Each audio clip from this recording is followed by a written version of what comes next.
sa inyo lahat. Ako si Mary Claire R. Ortega. At ako naman si Dayan Tirdencio.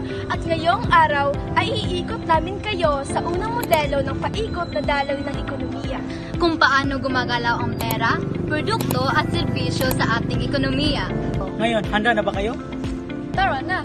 Sa pag-aaral ng paikot na daloy ng ekonomiya, laging tandaan ang dalawang pangunahing aktor, ang sambahayan at bahay kalakal.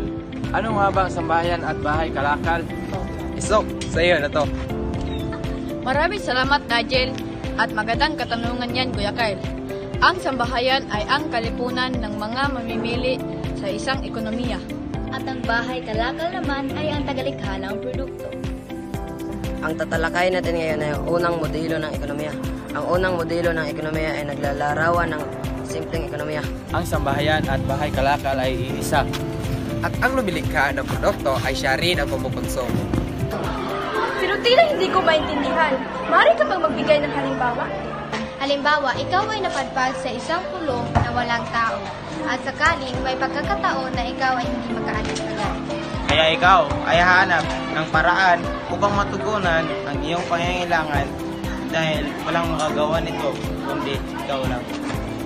Kaya, ikaw ang maghahanap ng iyong pagkain at ikaw ang magagawa ng iyong bahay. Isang madaling salita, ang sambahayan at bahay kalakal ay ikaw lamang. Ang kita ng simpleng ekonomiya ay ang halaga ng produksyon sa isang taktang panahon.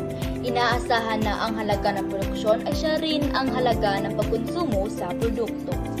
Meron bang kayo natutunan ngayong araw? Sana ay meron kayong natutunan ngayong araw. Maraming salamat at adios!